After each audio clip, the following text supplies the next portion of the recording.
Top of the morning to you. Thank you so much for tuning in to Wells Radio 89.3 FM, your preferred wholesome radio and your state's number one family radio station. Thank you for joining us this great Friday morning, the 7th day in the month of November 2025. From our studio, it is 6:32 a.m. Good morning. My name is Ayo Emmanuel-Ojo, and of course, you are live on Perspectives Unlimited, the program where we bring you up to speed and help you understand stories making the rounds in the nation.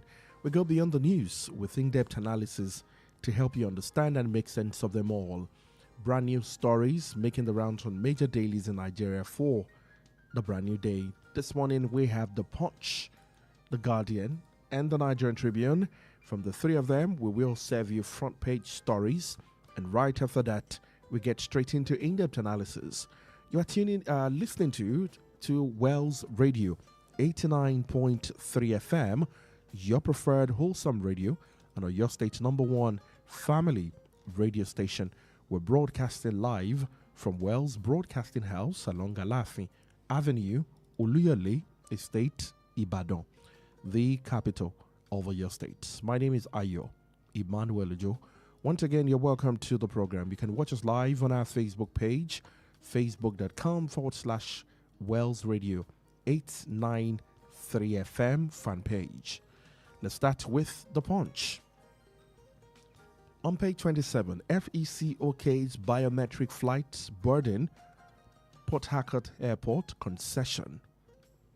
On page 11, federal government rolls out new plans to tackle food shortage on page 11.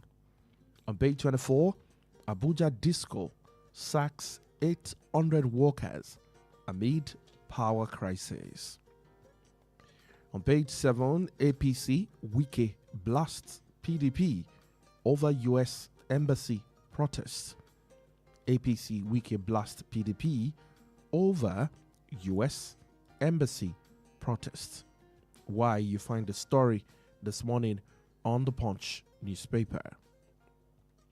Moving on to the major story on the front page this morning, Donald Trump threat, Tinubu rallies foreign allies as North reject Sharia ban. Federal government vows to crush terror networks. NEF, ACF reject U.S. move to outlaw Sharia. On page 15, Anambra poll, INEC distributes sensitive materials. 55,000 policemen mobilized. On page 15. And on page 23, vehicle import slide 10% on weak consumer spending. On page 4 and 5 in entertainment, Pretty Mike gets 50 million naira bail for an alleged drug offense. And finally, on page 14, newly inaugurated Tinubu campaign office demolished in Benue. Moving on to The Guardian now, Yoruba Ronu urges Tinubu to address Nigerians on genocide, U.S. threats. On page 3. On the same page, Damagum tightens grip as PDP state chairman disown viral leadership. On page 3, federal government bars sale of fan assets, approves airport concession, biometric upgrades. Now to the big story this morning on The Guardian. Nigeria's press at 166. Old battles linger amid new threat, fight for survival and truth. And the photo story here is the photograph of a journalist with his microphone behind bars. And of course with a sword piercing right into his pen and the ink leaking badly. Old battles linger amid new threat, fight for survival and truth. On page 30, Nigeria losing legitimacy over widespread killings, lack of accountability on page 30. On page 2, 68% of electricity consumers bypassing prepaid meters, says federal government. 68% of them. Energy theft, that's a big one. On page 6, Tinubu vows to defeat terrorism as U.S. plans military options. Senate orders NAFDAC to outlaw sachet alcohol beverages by 31st of December. Now that it's coming from the Senate, hopefully it will be faster this time. And on page 6, anxiety, tight security as Anambra elect new governor tomorrow. And finally on The Guardian, report ranks Nigerian state health emergency preparedness below 30%.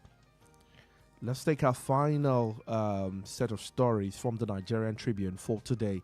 On page 6, APC plot control of Northeast Taraba Gov may defect on the 19th of November. One more to go. And of course, page 11, economy rebounding, inflation easing, says Finance Minister. FEC approves $396 million loans for IDPs. Major story on the front page of the Tribune, Tinubu vows defeat of terrorism as U.S. military draft action plans. The writer to the story says, present challenges, a pressing phase. President says, we have open diplomatic channels with the U.S., says the federal government. U.S. Congress seeks sanction on groups, individuals over religious violence. Donald Trump stands a wake-up call, says Dixon. On page 5, PDP crisis, States Party Chairman back Damagun NWC. Oyo approves reconstruction of Ido Akufo-Iruwa Igboho Kishi roads. Anambra Pole Amukwita faces first test tomorrow. EU deploys 687 observers. 98.8% PVCs collected for election, says INEC. Obi, 6 credible election. Kicks against vote buying on page 4. And finally, combining vaping and smoking increases risk of pre-diabetics by 28%. That's all we can take this morning on the front page. Thank you so much for joining us. Thank you for joining us this morning on Perspectives Unlimited. And thank you for tuning in to Wells Radio 89.3 FM, your preferred wholesome radio, and your state's #1 family radio station. We'll take a break, and when we come back, we dive straight into the stories for today. Stay with us.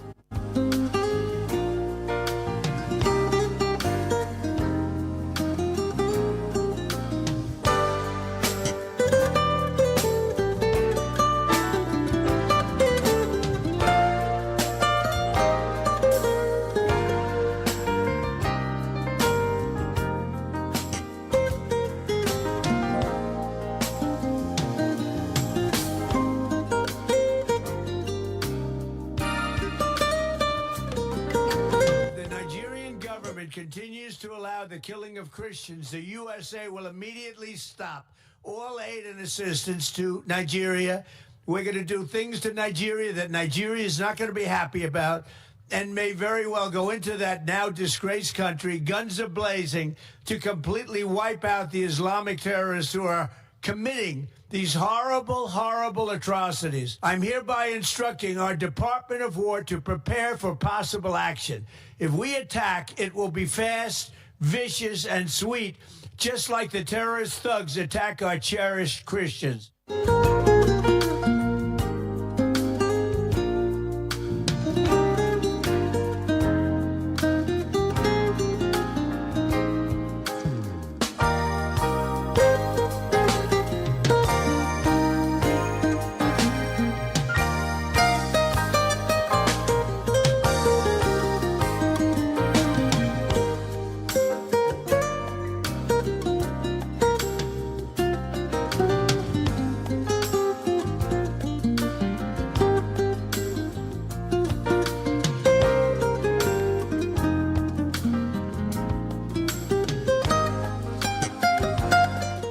Welcome back to the program Perspectives Unlimited on Wells Radio 89.3 FM, your preferred wholesome radio and your state's #1 family radio station.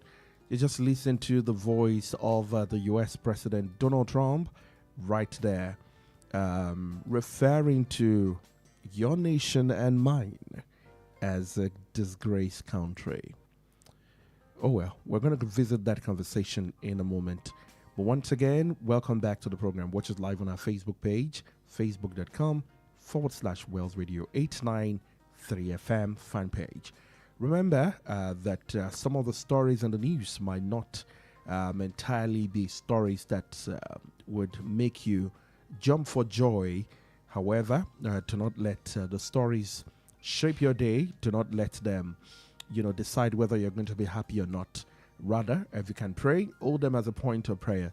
And also, if you want to still be a good Nigerian, which you should be, by the way, let it start with you and I by changing in our own little capacity what we can change, one person at a time. And when we open the phone lines, let's also remember that this is Perspectives Unlimited. It's your perspective, your view, and not to throw shades, insult the government, or maybe to also insult the analysts and what's not. Let's do that in the right way as we begin the show this morning. God bless you. Thank you for joining the show. I'm sure a lot would want us to start with the Donald Trump story, but let's start from Anambra State, which is very important. But with me in the studio this morning, Mr. Lali Kosoni is here. Good morning, and thank you for joining us. Good morning, Chief. Good morning. How are you doing today? I'm doing well. How about you? I'm very well. And how has your week been too? God has been good. All right, let's start from Anambra State this morning. Tomorrow, Anambra State will be marching to the poll. Anambra INEC distributes sensitive materials. 55 policemen mobilized. The Independent National Electoral Commission on Thursday, that yesterday, began distributing sensitive and non-sensitive materials to all 21 local government areas ahead of Saturday's November 8th, 2025 election in the state. The exercise took place at the Central Bank of Nigeria office in Awka, supervised by the State Resident Electoral Commissioner, Dr. Kwenago. Amid heavy deployment of security personnel, party agents were also on ground to observe the process. Agu explained the three key materials: the Biomodal Voter Accreditation System, BVAS, Forms EC8A and Forms EC8B were loaded into vehicles for onward distribution to the registration area centers across the state. She said the dispatch was meant to ensure that the election commenced on schedule. The idea is to ensure that the election starts as scheduled and that it is the only way the process can go without delay. She mentioned, all right, looking at all the preparation, Agu added that the commission had made comprehensive preparation in collaboration with relevant stakeholders, political parties, security agencies, civil society organizations to ensure that the election would be free, fair, transparent, and credible. Party agents and security operatives jointly supervised the distribution of the sensitive materials. We have been at the CBN since 9 a.m. and everything have gone smoothly without challenges or complaints. This shows our readiness and commitment to delivering credible election. Police deploy 55 officers. Meanwhile, the Commissioner of Police in charge of election security in Anambra State, CP Abayomi Shogunle, disclosed that the number of security personnel deployed for the poll had been increased from 45,000 to 55. He said the deployment included personnel from Nigeria Police Force, Nigerian Immigration Service, DSS, Nigerian Immigration Service, the DSS, NDLEA, and other sister agencies with at least 3 security operatives assigned to each polling unit. The increase in personnel is not to intimidate eligible voters, but to ensure sensitive operation and protection of voters in the state. 55,000 security personnel, and of course, early distribution of materials from Thursday. In fact, since 9 a.m. at the Central Bank in Awka yesterday, while Anambra will be marching to the polls yesterday. Just on the Tribune, one of the writers says 98.8% PVCs collected for election in the state. And of course, looking at this again, anxiety, tight security, as Anambra elects new governor. And this election definitely is the first test for Professor Josh Amokwito. Let's talk about this first test on the job, less than a month, I believe, to take in the office. And I can imagine what Amokuton would, the pressure at the moment to ensure delivery. Let's talk about his test first and your expectation towards this election, basically, and then the outcome of the election. 98.8% PVCs collected, higher than what we saw in Edo State. But the Edo result was, as against the PVCs collected, highly disappointing. What are your expectations rather in Anambra or for Anambra election? Thank you very much, Chief. In all seriousness, one can only appeal to the citizens to go out to vote because, people who are inclined to follow the line of voter party will tell you that, oh, since you've been voting, what exactly is the result that we can point to? But no, that's not the way out.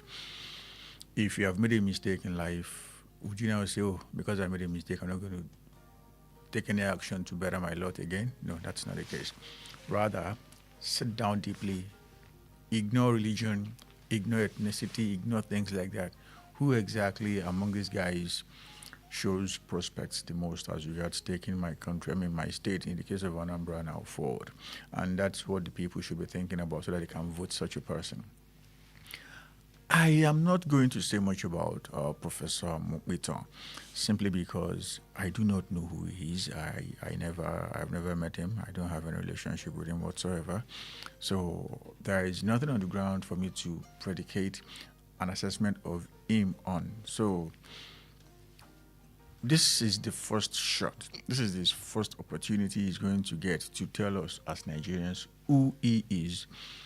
I am not really interested in who wins. The only thing that matters to me in this Anambra election is how George Amokbito is going to create a template that will enable one man, one vote. I need transparency.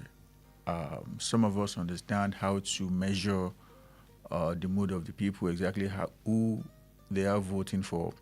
And all I want Amokbiton to do tomorrow is to make sure that the people are going to elect somebody, and the person they are going to elect tomorrow is going to be declared as winner by INEC. I am not interested in inconclusive elections. He won't want to try that because Nigerians are tired of that. We are talking about just a handful of millions of people. There is nothing inconclusive about that. Do your job one time and let everybody know that, okay, you know what you are doing.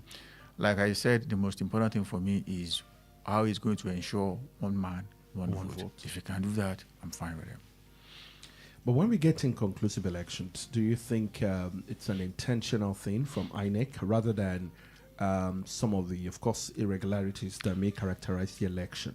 I'm not saying it will be the case in Anambra, but what if it is again?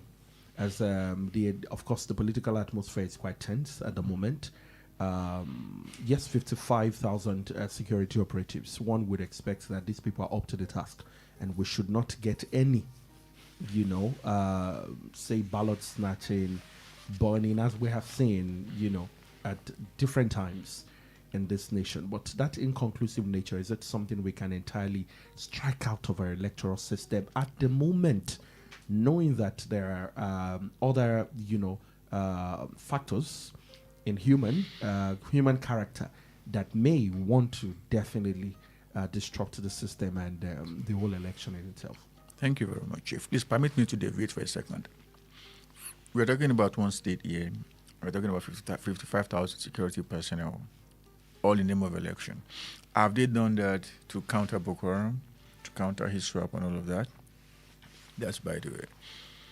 In all seriousness, things that can lead to an inconclusive election are quite many. But since we have been having situations like that in this country, most times it's as a result of INEC's incompetence. They'll tell you, oh, logistics problem, this, that, this. Or they were supposed to take a particular form to a certain local government, but they didn't take that particular form. And should they go out with the election, it will be as if they are, disenfranchising an entire local. We have heard that in the past. That is what I'm talking about. You are a professor of law. You are now the chairman of INEC. You understand each and every form. You understand the importance of each and every form and where they should be at any given time. That is what I am talking about. Do that. For the politicians too, and their louts, their thugs, I mean, they also do things that can lead to an inconclusive election, especially when they know that things are not going too well for them. They just create chaos. I hope and pray that the 55,000 security personnel are going to ward off that. But, I am not going to come here to say Amupitan should be held responsible for a security lapse. But should it be as a result of INEC's incompetence, I will not be kind to him with my words. That's just it. But I hope and pray that each and every person involved in the process will do the right thing. Politicians are silly people, sorry about that, but they are going to do what they want to do. They know that it's 4 years. If you miss it now, you have no opportunity until it's 4 years. So they may get desperate. They will get desperate. But if the security personnel do not permit their excesses and INEC guys are up to the task, I mean, they can only rant. Bata they go to court. That's it. So let's just hope and pray INEC keeps its own side of the bargain. That's my opinion. INEC also announced that the state has 2,802,790 registered voters with 98.8% PVC collected. They also confirmed the deployment of sign language interpreters to support voters with liabilities. To prevent delays, INEC said 5,718 polling units would open simultaneously at 8:30 a.m. Saturday, with 6,879 BVAS devices tested, configured, and backed up for use. Over 24,000 trained HADOC staff are on standby. Neutrality is guaranteed. Amokwita will not, impunity, I beg your pardon, will not be tolerated, says Amokwita. Anyone attempting violence, vote buying, intimidation, or ballot interference will face swift, lawful consequences. Let's talk about the timing. This seemed to be, it sounds better and more strategic on paper, but the execution, especially with elections, I have been part of a few. Logistics usually is the first challenge that you see. The timing, the logistics, items are not getting to where they should. And I'm also very familiar with Anambra State, especially with some of the riverine areas. If you go into the villages, the number of people that reside there are equally as much. Maybe not equal to those in the city, but they are so Sometimes much. more. Sometimes more than the people that live in the city. And so it's as important. Their vote is also as important. Let's talk about this whole thing that INEC is putting in place. Is this a thumbs up for them? To commend them for this, at least on paper, while we expect to see the results, especially when the outcome is out. It sounds like it. It looks like it. I mean, it is. And they should be commended for that. I want to believe that they have the database. They know exactly which polling unit there is going to be somebody who has visual impairment, somebody who has issues with hearing, and all of that. And I believe that they are responding by sending these so-called trained personnel in that regard to polling units where people like that are going to be voting. In all seriousness, I think I need to congratulate Anambra for one thing. Since 2017, if I'm not mistaken, this is the first time there will be an election in the Southeast, and lunatics who are far away in Europe will be saying, oh, don't come out to vote. If you vote, we are going to kill you. I mean, it's a great step. It's a great step forward. I thank Muhammadu Buhari for arresting one of them, and I thank the government of Finland for arresting the other. See, the truth of the matter is that it's just a little over 24 hours from now. Let's not praise or badmouth INEC at this particular point in time. Rather, let us give them just one more day to prove themselves. If they want to, turn a new leaf, or they want to dig deeper in the hold manner, for the love of motherland, and of course for the sake of INEC, I hope and pray that they can somehow come up with something tangible that Nigerians are going to be proud of. Like I said, I am not in the least interested in who wins. Be it a re-election for Soludo, be it a new term for Mogalu. I mean, there are a number of them there. I'm not interested in that. What I want is for INEC to declare the person elected by the people of Anambra. If that is the case, victory to democracy.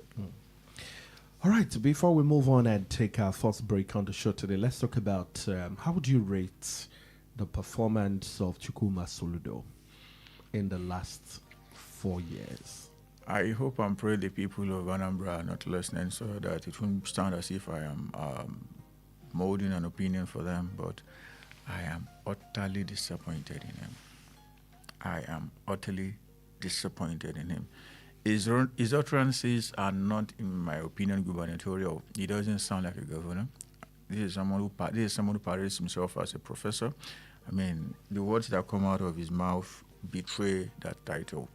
That's number one. Number two, in terms of actual performance, infrastructure-wise, I'm struggling to see anything that compares with what even his immediate predecessor did. A lot of people do not rate Obiano, but he did some magic, especially in the area of infrastructure in Anambra State. I'm not a fan of his. He did a lot of things he shouldn't have done. That's Willie Obiano. Willie Obiano, yes. Yeah. But, for Soludo, a lot of people had high hopes.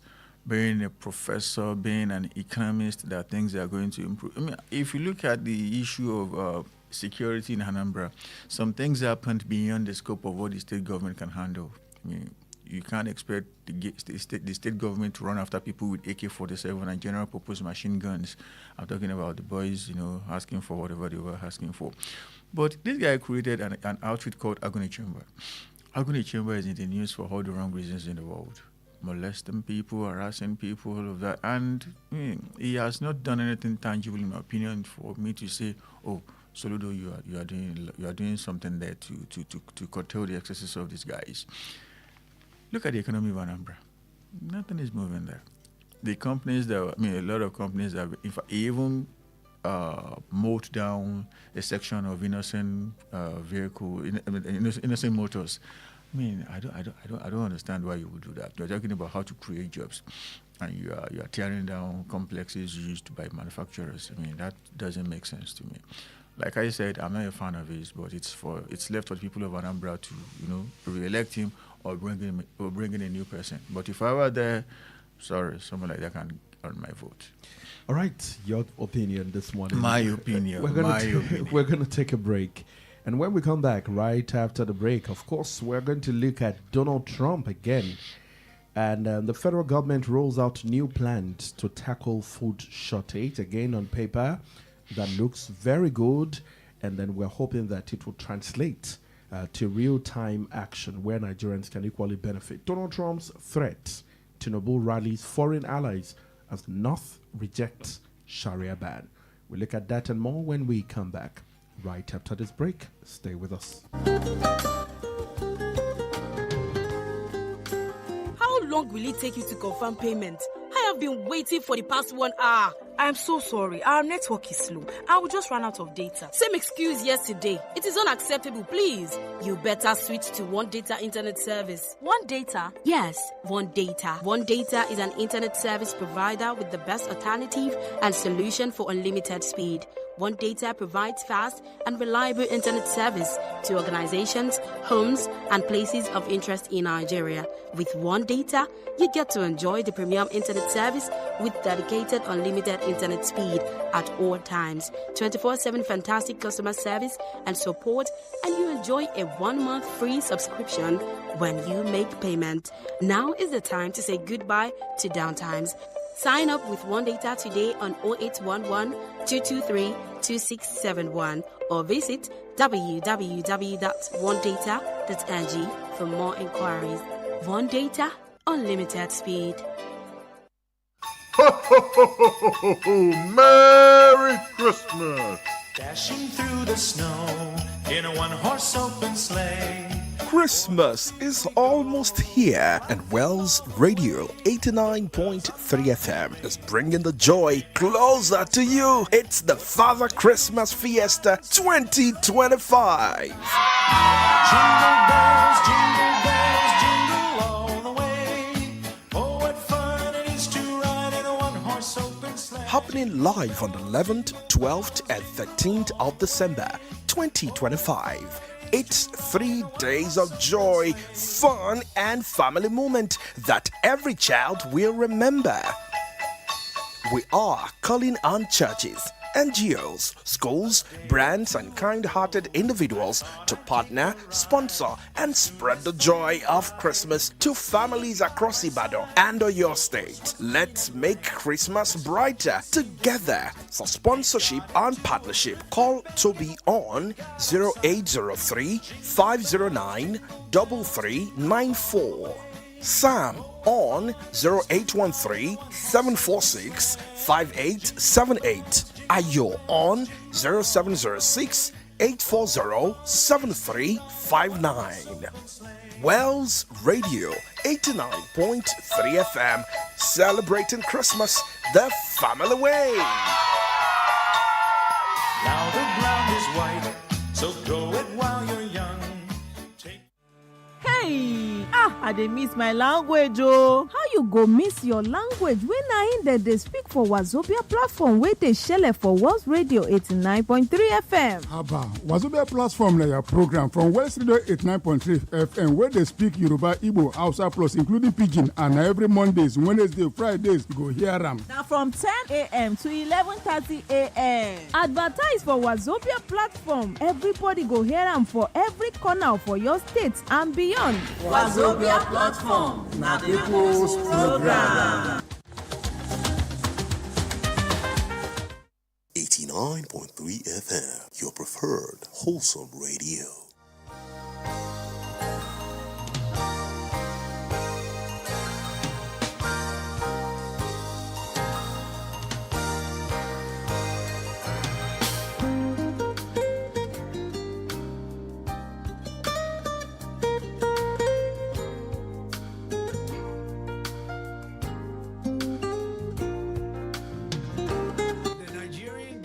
Continues to allow the killing of Christians, the USA will immediately stop all aid and assistance to Nigeria.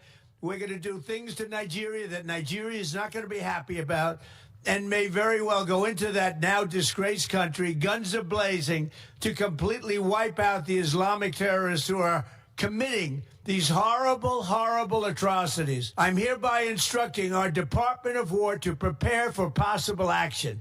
If we attack, it will be fast, vicious, and sweet, just like the terrorist thugs attack our cherished Christians.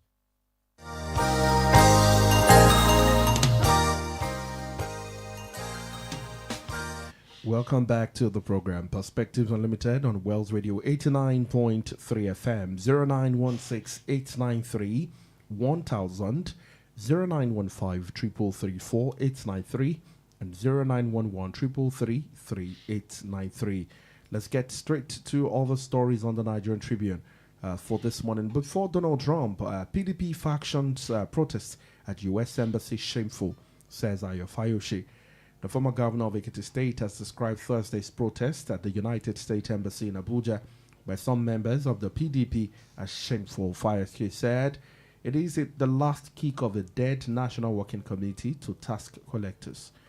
He said rather than going to the U.S. Embassy in Abuja to carry placards, the suspended national chairman, Umar Ali Damagum, and co-travelers should have traveled to Washington to go and protest in front of the White House. In a statement on Thursday, Emmanuel-Ojo said he wondered how it has become the duty of the U.S. and other European countries to help fix a political party in Nigeria. Let's look at the rationale truly behind such protests in front of the U.S. Embassy, especially at a time where Donald Trump's, military threat is right on the table as against what he called genocide against, or Christian genocide in Nigeria. A political party protesting in front of the U.S. Embassy, and Emmanuel-Ojo's question, wondering how it has become the duty of the U.S. and other European countries to fix a political party in the country. In all seriousness, when I saw that yesterday, I was like, what do you guys have for brains? What exactly do you want to gain by doing this? Every country has its own challenges. Sorry for them, maybe they didn't do their homework. the U.S. Embassy is actually running on a skeletal mode right now because they are not being paid. The U.S. government is having issues with some legislators from the Democratic Party, and that has made it impossible for federal government staffers in the United States of America to get their salary.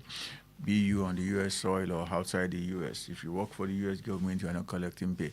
So they actually went to protest in front of an empty house yesterday. But let's even assume that people were there. What exactly would you want the U.S. government to do? To say, oh, okay, it's this person that should be the chairman of the party. I mean, let's be reasonable. If you're having issues with something like that, go to court. If you don't want to go to court, talk to Nigerians. I mean, some people are frustrating us on all of this and all of that. Strategize. Don't be foolish. I saw it yesterday, and there is no way to describe better than foolishness. For Fayose that is saying all of this, I see him as an epitome of something I don't want to say here. I'm not proud of him. I am not proud of him. You parody yourself as a member of the PDP, when in reality, I see you and we here as members of the APC. I mean, at least you should have the dignity, if not shame, to move your body and soul. But I mean, Fayose has said it over and over that he's not going to join the APC for anything. He is an APC person. 2022, he canvassed for Bola Ahmed Tinubu. The state government the state is having its election very soon, next year. He has openly declared support for the candidate of the APC, the incumbent governor, Abiodun Yebanji. He has said that come 2027, he is going to support Bola Ahmed Tinubu, the candidate of the APC for the presidency. How more can you be APC rather than that?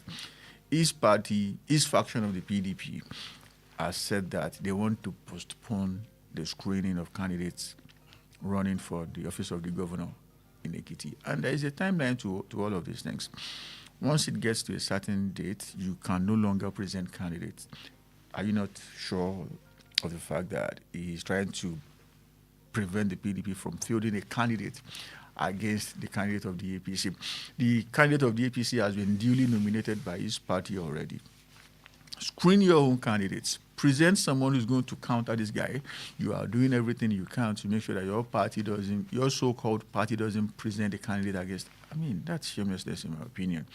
And like I have been saying, and I'll continue to say, if the PDP is not prepared to sanction these clowns, in all seriousness, I will never take that. Who is the PDP in this case? The national... A divided house. Who would sanction who?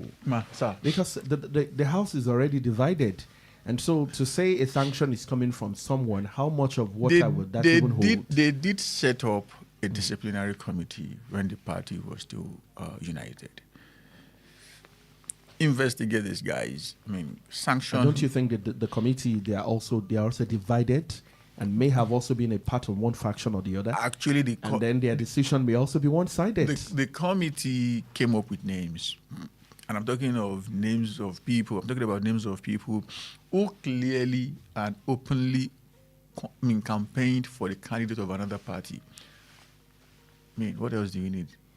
That's clear enough. That's textbook definition of anti-party. And yet, nothing happened. If you do not sanction bad behavior, expect worse behavior. That's what the PDP is saying today. Had it been that they had sanctioned all of them in 2022, 2023, of course, everybody would say, oh. What do you think led to this? Is it slow decision-making or slow sanction? Because whatever we are seeing now in the PDP, of course, if initially when some factors, is it the G5 governors? G5, that was where the madness started. When, of course, it was well branded at the time. If this decision, if they are taking the decision at the time, obviously maybe the party may not be here. Of course. But what led to that? Not taking that decision at the time. That's one of because politics again it's a game, as they say. Is this also a strategic move to strengthen one side and then weaken the other? It wasn't a strategic move. It was a foolish move, in my opinion. What they were trying to do is, let's not tear the umbrella. Let's put everybody under the umbrella. You are trying to, the umbrella was leaking as of 2022. That's the truth. This is a party that had been out of office for 8 years. I mean, there was a problem already. If you want to keep people under that umbrella, there must be people who are working in the same direction as you. Not that you want to patch the umbrella while some people are moving around under the umbrella with knives, scissors, and blades to further create more tension for the umbrella. I mean, you do not put people who are running in opposite directions as you in the same house with you. They are going to create problems for you. I didn't think that they had kicked all of them out then. I mean, the people will now say, okay, at least we are sure of the fact that this party stands independent of the ruling party. But now the party has people who are openly campaigning for the ruling party in it. And you want me to take you seriously? No, stand for something. Are you with the ruling party or against the ruling party? I didn't mean that they had sanctioned people who worked for the ruling party. Nigerians would say, okay, if you want an alternative to the APC, look at the PDP, because at least we are sure that they are not in bed together. But now, if you are saying you are not comfortable with the APC, who do you want to go to in the PDP? Wike, Fayose, Makinde? Seriously? That's it. I do not have glowing words to describe Yocha Hayu, the chairman of the party then. If I were to be him then, I would have done something that would reset these boys immediately.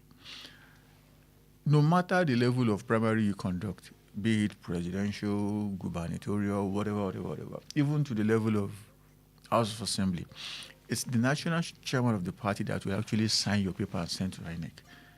Why did he sign out of Sheyi Makinde for second term? Why did he sign out, those for Wike's candidates for the National Assembly, House of Assembly? Why did he sign out of Ugwai, Ikpeazu, and Oton? I still can't understand that tomorrow. Division in the House, I believe. No division. It's a case of, let's not send these guys away. They can still be useful. People who have openly said that they want to see you go down are still the same people you are. Let's support them. I don't do my things that way. Not at all. I don't. If you want to go negative, you meet me in front of you. If you want to go positive, you meet me in front of you. If you know that there is no way you go that you won't meet me, you respect yourself. All right. That's with the PDP. Like you said, there are, of course, salary issues with the United States and the federal workers. And in Fayose's words, I wonder what they want the United States or other European countries to do for them. Let's keep our fingers crossed with that one. I believe that the attention needed for that they have gotten already. It's already in the news. We're talking about it. Whatever perspective you now view that action from in your mind, it's left to you. Let's stay with stories connecting the United States and Nigeria. President Bola Tinubu on Thursday said his government was engaging with the world diplomatically following remarks by U.S. President Donald Trump, who threatened military action against terror groups in Nigeria over the alleged mass killing of Christians. This was a coalition. Coalition of elders had, rejected calls by some U.S. right-wing lawmakers to ban Sharia law in the country. Speaking at the Federal Executive Council meeting shortly after swearing in two new ministers, Dr. Ben Adoro and Dr. Kingsley Ode, President Bola Tinubu urged Nigerians not to succumb to despair, promising that the government would defeat every form of terrorism and secure every part of the country. We're sure, all of you, that we will defeat terrorism in the country. Tinubu said that on Thursday. He stated that Nigeria remains on a steady growth trajectory with more promise of stability and prosperity as economic reforms continue to yield results and gain national and international acceptance. On the current state of the economy, the relationship between Nigeria and the United States, President Tinubu assured, the most important thing is the fact that despite the political headwinds and the fear of our people, we will continue to engage with our partners. The success of 2.3 billion Eurobond and that was oversubscribed by 400% is the most assuring. So the task ahead is immense. We're engaging the world diplomatically, and we're sure all of you that we will defeat terrorism in the country. The Minister of Information, Mohammed Idris, also addressed the State House correspondent after the meeting, said the government was calm and would not panic over Donald Trump's threat to the nation. let's talk about Donald Trump saying that he's going to cut aid to Nigeria. And I think that should bother anybody. First off, yes, we have taken the assurance of the president, although Nigerians are divided on this matter as to if Donald Trump did not speak up, would the president be saying this at this moment? The cry of Nigeria before now, what have you done with it? But hey, we're getting fresh assurance, and so we're hoping that something is going to happen in that regard. But let's talk about the aid and the threat to cut them at a time like this. Is any support still coming to the government of Nigeria from the U.S.? Well, he said we're going to cut all aid. He has done that already. To Nigeria. When he got back in the second term, he dissolved USAID. I mean, what's left? I'm not sure of whatever is left right now. He has increased tariffs for almost everybody, including Nigerians. The truth of the matter is that I'm not a fan of Donald Trump. Trump is just trumping around. Let's talk about Bola Ahmed Tinubu. In all seriousness, he's getting everything wrong. I've always known him to be someone who is not strategic. The only thing he knows how to do is politics, and in my opinion, negative politics. Nigeria is not the first recipient of Donald Trump's madness, actually, in Africa. It is South Africa. He came up with all sorts of spurious claims. Oh, they are killing white people in South Africa and all of that, such that he even began to share video clips, only for the whole world to see that it's video clips coming from Congo and not even South Africa. That is who Donald Trump is. He's a very he's a flippant person who doesn't know what he is showing. That's that. Guess what South Africa did? They didn't, cower before him. The president actually said everything he should have said as the president and commander-in-chief of South Africa. He was all out for Donald Trump. You're a president, I'm a president as well. In fact, he even went to the White House and he created scene there, such that, he was shouting, B was shouting, with facts. Would I want Bola Ahmed Tinubu to do that? No. Because in my opinion, it's not that strategic, it's not that deep. I don't want him to do that. He may actually blow things up for himself. What the federal government should have done is to, yes, admit that there is crisis in Nigeria. If you want to help us, we are open to that. If you want to help us, we can say, okay, this is where the bad guys are. We will create the coordinates. In fact, you can even have people with us that we are going to sit down together and say, this is where the bad boys are. And if you feel like you do not trust us enough, bring in you have the satellites already. The satellites are everywhere. You can see everywhere. If you see anywhere you believe that you can see terrorists, zoom in on them. If you have guns or anything to say that they are terrorists, obliterate them. We're not going to have issues with that. Do you get my brother? Let's work hand in hand. We can do something together here. But the idea of saying disgraced country, shut up, don't say that again. If there is negative stats in Nigeria, there is far more negative stats in America. In his posting, he said that 3,500 Christians were killed in Nigeria. I do not have any data to support that, but let's even assume without conceding that it is true. Guess what? Almost 50,000 people were killed in America using guns last year. What has he done? A sizable number of them in churches. Here that are in churches, right inside the church. So if it's about our so-called cherished Christians, what are you doing about the ones being killed inside churches in America? I'm not a fan of Donald Trump. I understand the guy very well and doesn't appear to be mentally stable in my opinion, my personal opinion. But be that as it may, the federal government is not doing what they should be doing. This is a guy who cannot even run his government. Right now, the government of America is working on one leg. For 38 days now, federal civil servants in America have not received their pay. They have not received their salary. I mean, does that portray you as somebody who knows what he is doing? This is the first time in the history of America that such will be happening. That is happening. That is happening. Let's look at this. Northern government, or Northern groups, I beg your pardon, reject Trump's sanction on Sharia laws.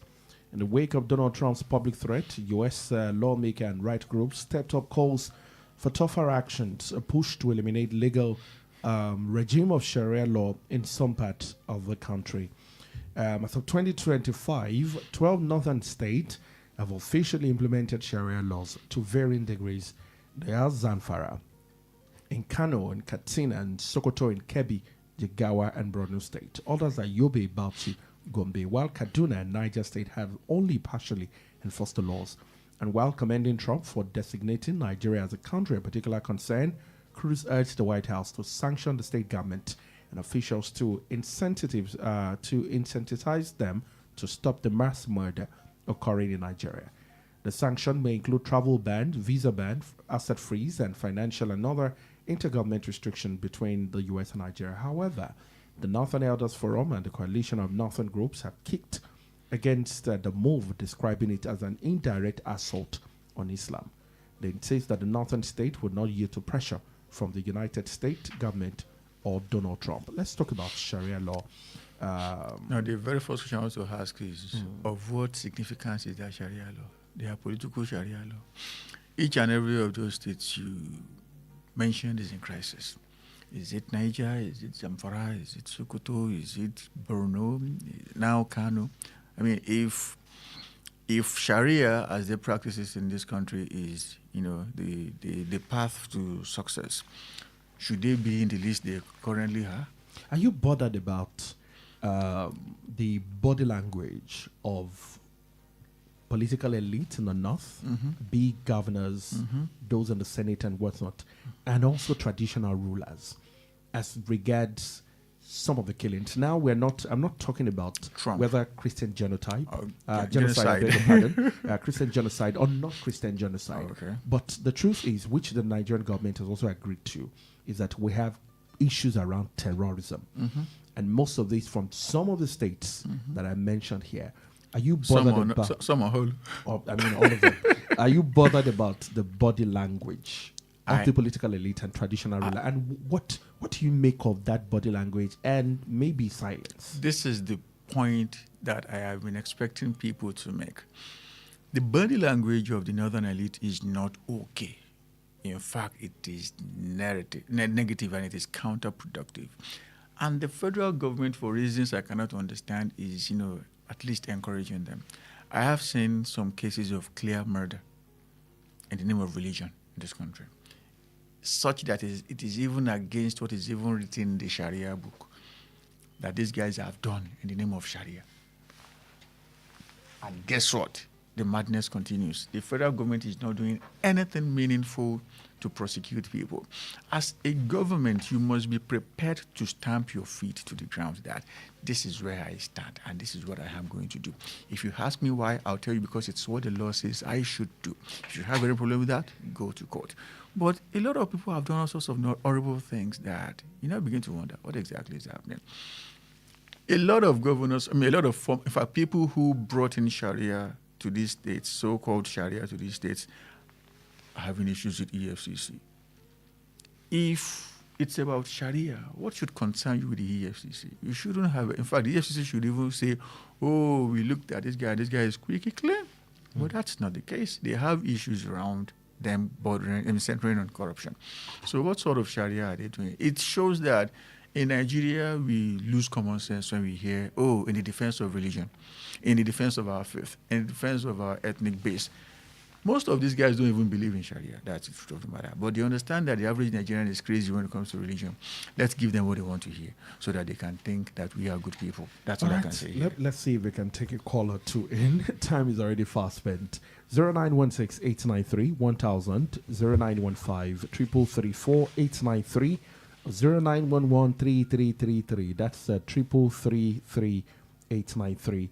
If you can call us in or still meet up with the calls this morning, do call us in 0916-893-1000, 0915-334-893. Again, 0916-893-1000, 0915-334-893. The studio lines are open for you to call us in. Let's talk about this one around food security. Federal government to roll out new plans to tackle food shortage in the country.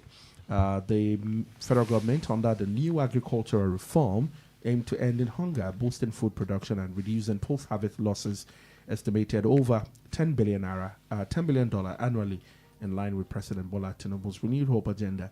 The Minister of Agriculture and Food Security, Senator Abubakar Kyari, and the Minister of State, Sabi Abdullahi, announced this through a signed statement on Thursday. New plans to roll out food shortage in the country. In all seriousness, Abubakar Kyari is somebody who should cover his face with his hands in shame. Guess what is happening? Nigeria is importing food more than ever. More than ever. And you're talking about food plans. Let's take this call. Hello, good morning to you. Yeah, good morning, West Radio. Good morning, Mr. Salami from Awoto. Exactly, Mr. Salami calling from Awoto. You're welcome, sir. Good morning to you. Good morning, Mr. Sonny. God bless you, sir. Morning, sir. Yes, sir. For me, on the issue of the northern governors and the northern states, trying to use the Sharia law to kind of win Mr. President, I think it's time for Mr. President to actually take stand. Mr. President is the president of Nigeria. The northern part is just one aspect of the law of Nigeria. So Mr. President should do what is needful in the generality of Nigeria. And it's because of the way they've been harboring these terrorists and what have you, that has been allowing it to fester over the years. Mr. President should just kind of take a stand and do the needful. God bless you, sir. Thank you. Thank you. Thank you so much, Mr. Salami from Awoton. Thank you so much for calling us. You were saying something. Okay. Yeah, let's go ahead. Nigeria imported food to a level that we have never done in this country. Let's take this call. Good morning to you. Oh, we lost that call. Please do call us back. Hello, good morning. Good morning, West Radio. Good morning, Mr. George from George from Ologuero. Good morning, sir. You see, your analysis has remained very consistent and addressing issues of what is happening in Nigeria.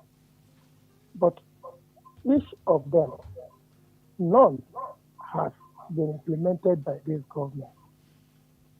That shows that this government is not doing the right thing.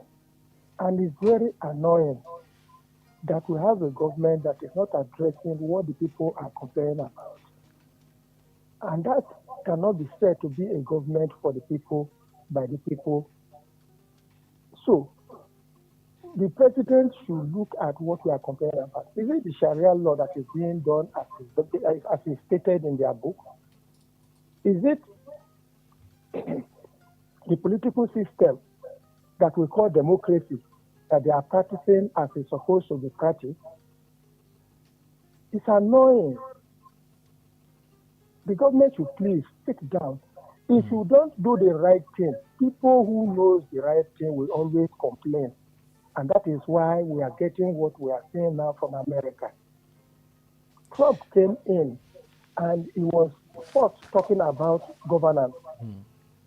Ask your leaders, what do they do with the money they are getting for the development of your places? That's how he started it. And he did not say that to Nigeria alone. He said it to so many countries, not only in Africa too. All right. Thank you so much, Mr. George. Because of our time, we have to go. Thank you so much, Mr. George. Let's just say it the way it is. Nigeria has been importing food. And that is why things are like this. If you continue in this trajectory, you are going to frustrate local farmers from engaging in farming. And can anybody say it's wise to depend on other people to feed our country? No, it is not, in my opinion. Thank you so much, Mr. Lalikosoni, for your analysis this morning. Here. Thank you so much. We apologize to our listeners for not taking all of your calls. Interesting conversation. Sometimes you're distracted, but it is still your perspective, and I'm glad that we're able to, take one or two of them in on the show this morning. Federal government to roll out new plans to tackle food shortage. We hope that this will translate this time to a good and better Nigeria. It is well with our nation. It is well with you. That's our show for today. Thank you so much for listening. God bless you.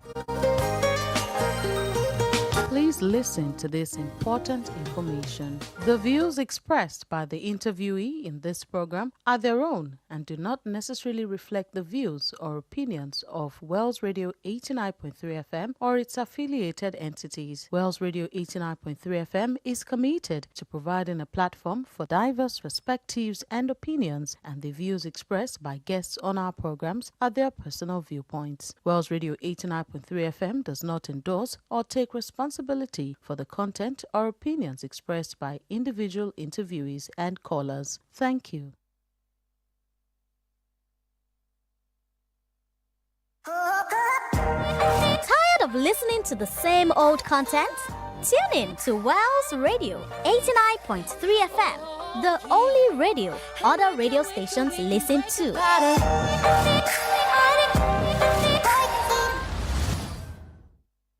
كان ساعا الكثير لإسبانيول.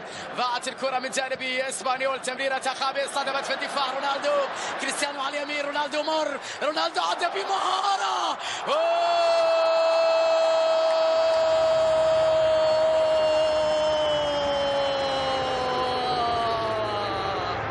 يا عيني يا كريستيانو،